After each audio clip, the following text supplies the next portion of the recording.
Remonstrances. Representative Gallegos. Hey, what do you mean? I'll be quick. Now, this is important. So, I have a question. Is there a point at which it is okay or not okay to be tolerant of intolerance?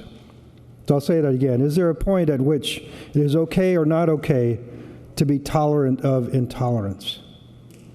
That question has been festering in the back reaches of my mind since the week began, and we heard the passionate plea for justice from our good representative from the soul of Portland. And again yesterday, a similarly passionate call to our principles of faith to guide us to do what's right from the good representative from the Christmas district.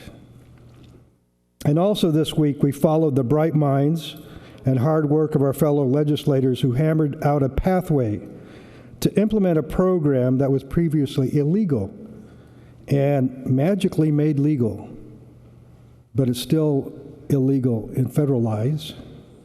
So do you see, as I do, a message of tolerance in these actions? Faith and justice. Faith will show the way to justice. That's a question. The leading religions of the world all espouse the principle of justice. The traditions, whether Christian, Judaic, Islamic, or Buddhist, all preach of love and charity. We should welcome the stranger into our house, and we should provide the most vulnerable among us. We should not do violence to others. Well, violence comes in many packages. There is individual violence of the sort that happened in the black church in South Carolina. There is institutional violence, the kind that discriminates against and isolates and marginalizes people through oppressive policies. And finally, there is cultural violence, the subtle socialization process through which one can learn intolerance, exclusion, to fear diversity, to blame the victim, to justify individual and institutional violence. Recent events across the nation have shown us yet again that intolerance is a destructive force in our communities. Poisonous tolerance can take on many forms, but today I want to talk about intolerance against the immigrant families that are all of our neighbors. Undocumented workers and their families are a significant component of our workforce. Not just the workforce, but also in terms of the taxes they pay, the consumer spending that they do in our communities.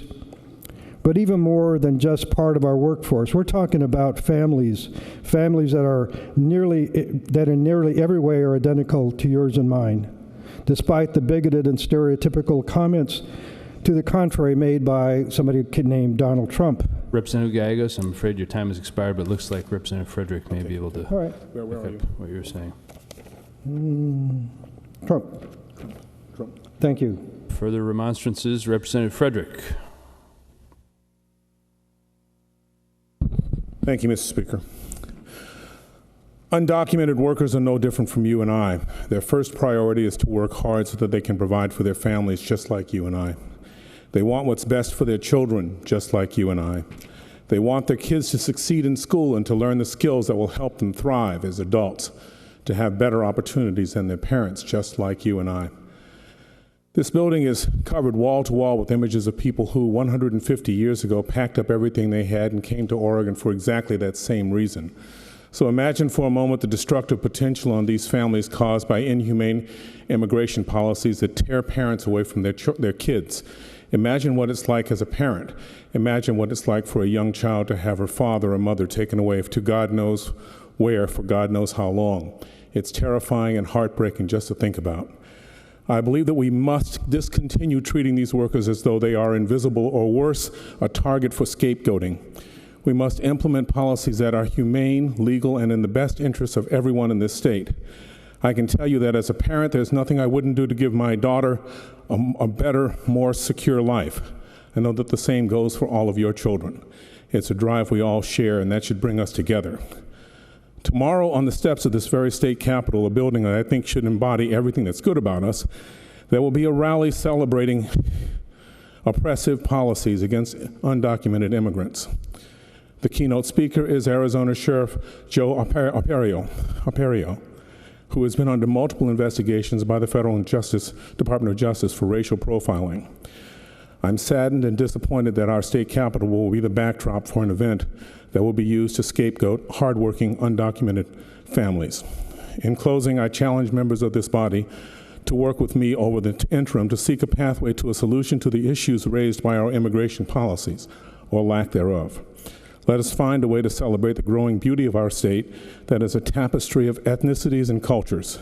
Join me in decrying the history of our state that is steeped in racism and bigotry, and model for the nation a community where all people, regardless of nationality, color, religion, sexual orientation, or even urban rural residents, are allowed to contribute to the prosperity and richness of this state.